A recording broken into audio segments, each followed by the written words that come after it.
Hello students, இப்போ நம்ம 10th maths exercise 1.5ல sum number 5 பார்க்கலாம். question பாருங்க. Let a, b, c is a subset of natural numbers n and a function f a to b be defined by f of x is equal to 2x plus 1 and g b to c be defined by g of x is equal to x square. Find the range of f dot g and g dot f னு question கொடுத்துருக்காங்க. அப்படின்னா ஒன்றும் கிடையாது. a, b, cங்கிற மூணு sets இருக்குது. இது natural நம்பரை belong பண்ணியிருக்குன்னு சொல்லியிருக்காங்க. சப்செட், நேச்சுரல் நம்பரோட சப்செட்டுன்னு சொல்லியிருக்காங்க. நேச்சுரல் நம்பர்ஸ்னால் என்ன? 1லேருந்து ஆரம்பிக்கிற பாசிட்டிவ் நம்பர்ஸ் இன்ஃபினிட்டிவ் வரைக்கும் இருக்கிற பாசிட்டிவ் நம்பர்ஸ் எல்லாமே நேச்சுரல் நம்பர்ஸ். இது ஆல்ரெடி உங்களுக்கு தெரியும். இதில் ரெண்டு ஃபங்க்ஷன் இருக்குது. எஃப் ஆஃப் எக்ஸ்ன்னு ஒரு ஃபங்க்ஷன் இருக்குது, ஜி ஆஃப் எக்ஸ்ன்ற ஒரு ஃபங்க்ஷன் இருக்குது. எஃப் ஆஃப் எக்ஸ் ஃபங்க்ஷன் வந்து ஏலேருந்து பிக்கு ரிலேட் ஆகிருக்கு எலிமெண்ட்ஸ். ஜி ஆஃப் எக்ஸில் எலிமெண்ட்ஸ் எல்லாம் பிலேருந்து சிக்கு ரிலேட் ஆகிருக்கு. இதுதான் கொஷின் கொடுத்துருக்காங்க. இதில் ரேஞ்ச் கேட்குறாங்க. F dot G, G dot F பண்ணும்போது அதோட ரேஞ்ச் என்னன்னு கேட்குறாங்க.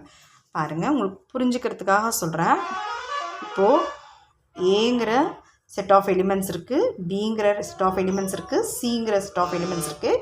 இந்த எல்லா எலிமெண்ட்ஸும் எதை சேர்ந்தது? நேச்சுரல் நம்பர்ஸ் சேர்ந்ததுன்னு சொல்லியிருக்காங்க.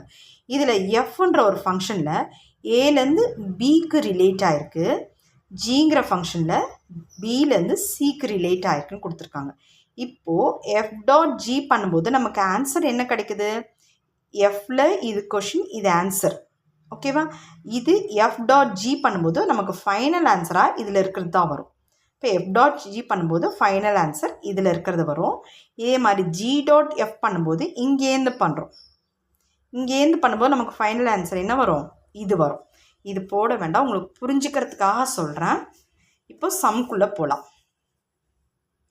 Solution first f dot G கண்டுபிடிக்கணும், அப்புறம் ஜி டாட் எஃப் கண்டுபிடிக்கணும், அதுக்கப்புறம் ரேஞ்ச் நாம் எழுதிடலாம். கொடுத்துருக்க f of x is equal to 2x + 1, g of x is equal to x ஸ்கொயர்னு கொடுத்துருக்காங்க. எஃப் டாட் ஜி கண்டுபிடிக்கலாம். ஃபஸ்ட்டு எஃப் டாட் ஜி என்ன? F of g of x that equal to f of g of x என்ன? X square.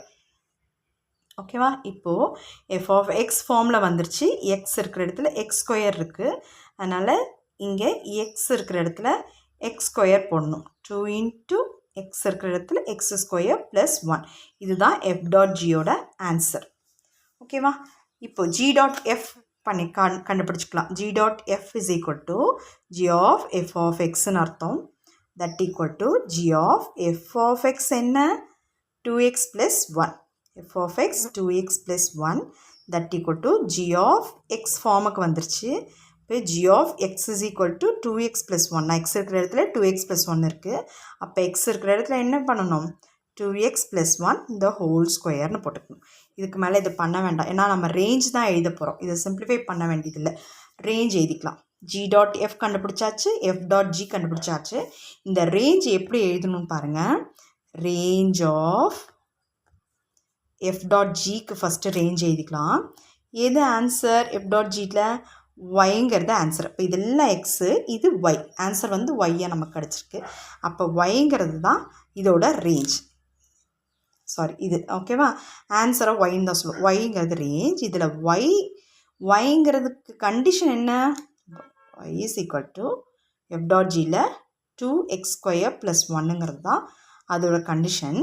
இதில் X வந்து belongs to natural numbers. இதில் இருக்கிறது எல்லாமே நேச்சுரல் நம்பர்ஸில் தானே சேரும். இப்படி தான் நம்ம ரேஞ்ச் எழுதணும். செகண்ட் எழுதிக்கலாமா? ஜி டாட் எஃப்க்கு ஜி டாட் எஃப்பில் range is equal to y தான். இதில் ஒய்ங்கிற கண்டிஷன் என்ன? 2x + 1 the whole square where x belongs to natural number அப்படிங்கிறது தான் இந்த எஃப் டாட் ஜிக்கும் ஜி டாட் எஃப்க்குமான ரேஞ்ச். That's it. தேங்க்யூ.